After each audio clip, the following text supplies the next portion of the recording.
Let me tell you something. I used to be just like you. I'd wake up in the morning feeling like I'd just gone to bed. I'd run out of gas before it was even time for lunch. And in the afternoon, forget about it. I tried everything. Drinking more coffee, drinking less coffee. Getting more sleep, getting less sleep. Cutting carbs, eating nothing but carbs for 6 months straight.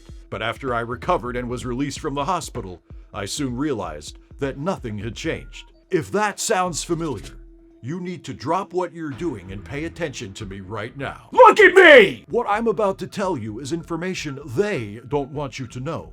It's information they have tried to keep from you for generations, because if this information were ever to get out, they would lose their stranglehold on your wallet, your health, and your life. I've even been cautioned by my attorneys not to make this video, because doing so could make me a target. But I decided to go ahead with it, because telling the truth is that important to me.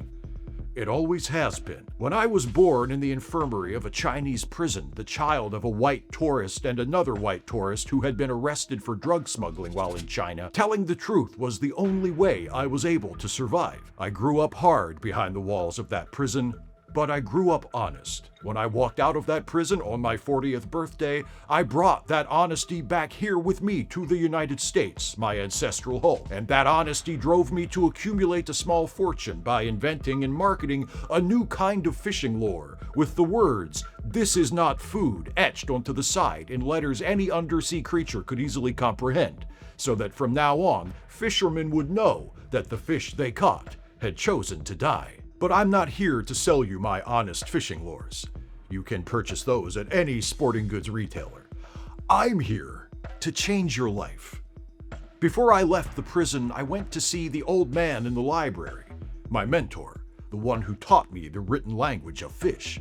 And I asked him, what should I do when I get outside? He told me 4 things. First, breathe your first breath as a free person. Second, manufacture and market that fishing lure we talked about, and send me half the money.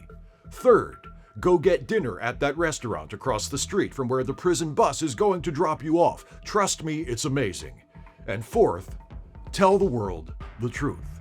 I did the first thing he told me as soon as I stepped through those prison gates, and I've been breathing free air ever since. I did the second thing too, but unfortunately the old man died before I could send him his first share of the profits. Sourcing the little googly eyes I wanted for the fishing lures took much longer than I expected. I tried to do the third thing, but that restaurant had been closed for years. The old man had been in prison for a long time.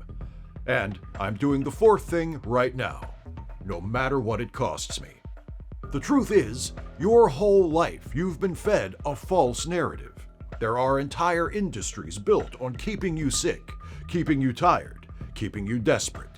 These industries want you to believe that these things you're experiencing, your body slowing down, your loss of focus, your weight gain, your loss of muscle mass, your growing resentment of younger people, are all part of getting older.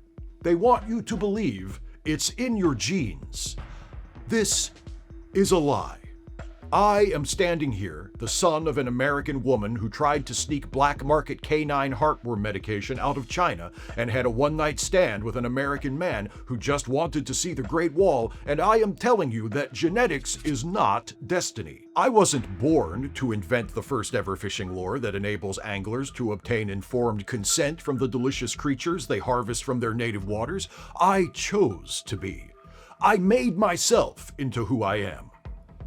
And so can you. What I'm talking about is not a pill. It's not a drug. Growing up with and then significantly outliving my mother in a Chinese prison because she attempted to leave the country with an illicit substance has made me a lifelong enemy of all drugs and all chemicals. It's also not a special diet either, though as a side note, I strongly recommend a diet heavy in fish, since fish are a lean source of protein and healthy fats and oils, and you may now consume as many of them as you want with a clear conscience, knowing that any fish caught with my fishing lure has willingly offered up its life and its succulent meat to you. Nor is what I'm talking about an exhausting workout routine that you'll do once and never do again. No push-up boards. No chin-up bars. No cordless battle ropes. No spring-loaded chest flexors. No apps to download that will tell you what to do. Is that why you were put on this earth? To take orders from an app? On your phone? I grew up in the prison where they make these phones, and I can tell you that's not who you want directing your life. What I'm going to share with you is a simple ritual that you can repeat every morning. It involves an ordinary household item that we all have. It takes only 10 seconds, and it's so bizarre that the first few times you do it, you'll probably question your own sanity. It will threaten to snap the tether that holds your consciousness to this reality. It will terrify you like nothing ever has or ever will again.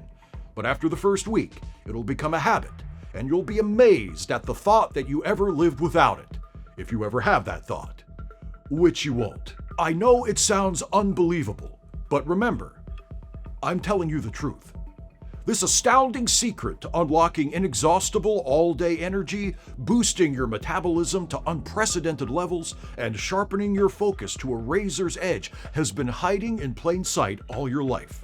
And when I tell you what it is, you'll be so angry that you didn't know about it until now. You'll want to hunt down one of the CEOs from those industries I mentioned earlier and strangle him to death with fishing line, which I also sell and which is virtually unbreakable, but that's not what I'm here to talk about, and I cannot legally endorse its use in murder. I understand your skepticism. Once, not very long ago, I was right where you are. I was burned out, mentally fried, and fed up with false promises. I ached all over. I struggled to get out of bed. I withdrew from family and friends, and I neglected my personal hygiene, especially below the belt. I started drinking, cheap gin mixed with Arizona iced tea mostly, and I lived on Red Baron pizzas that I shoplifted from my local supermarket and ate in my car, still frozen. I was at rock bottom, but I refused to accept that. I knew there had to be an easy solution to all of my problems. I needed guidance. I boarded my private jet, flew back to China, and visited the grave of my prison mentor, the old man in the library. Fitting, since I bought the jet with what would have been his half of the earnings from the fishing lure sales. It was my way of saying thank you. I knelt in front of his modest headstone and said a prayer. As my hand touched the grass growing on the old man's grave, my fingers brushed the edge of a piece of paper. It had been buried in the soil in front of the headstone, with just a corner sticking up, waiting to be found. I pulled it out, unfolded it, and read it. There was a hand-lettered message on the paper written in the language of the fish. I knew then that this paper was from my mentor, and that it had been left for me to find. It was his final gift to me. The message contained instructions, hidden within riddles so diabolical that at some points I despaired of ever solving them.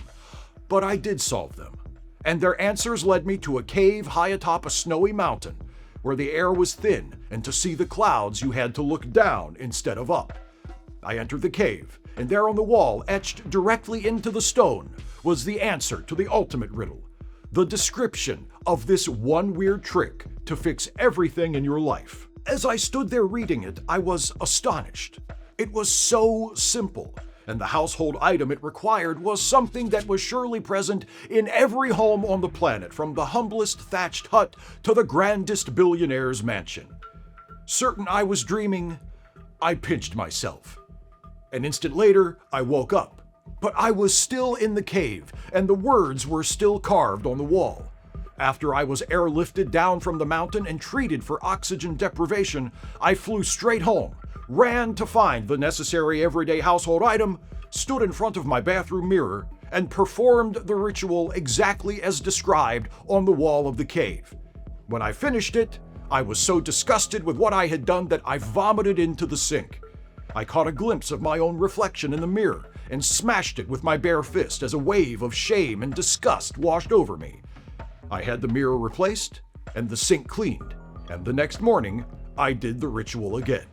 Another sink full of puke, another shattered mirror. But I kept going. Morning after morning I performed the ritual, and each time it got a little easier. Gradually I felt myself starting to enjoy it. By the start of the second week I began to need it.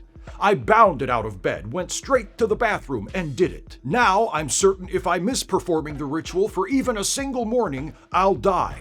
And the best part is, I feel better than I've felt since I was a teenager. In fact, I feel better. When I was a teenager, I lived in a Chinese prison. Someone else might want to keep this a secret, use it to gain an advantage on others. That's their way, not mine. Today, I'm sharing the secret of this incredible 10-second ritual with the world. Renewed energy, stamina, and vitality can be yours starting today, but if you want it, you have to act fast. The industries that have been lying to you and keeping you dependent on them all these years have a vested interest in keeping this knowledge from you, and they have been relentless in their efforts to silence me. They've already shadow banned me from every social media network, and this video you're watching right now could be taken down at any moment. But I'm not letting them stop me. I'm standing up to their corporate tyranny and spreading this message to the people. If you want to look better, feel better, and be more attractive to the opposite and/or same sex while putting forth virtually no additional effort, I have the answer you've been waiting for, and I'll give it to you. All you have to do is enter the number of a major credit card into the field on your screen, and I'll tell you what this household item is and how to use it in a way that will change your life.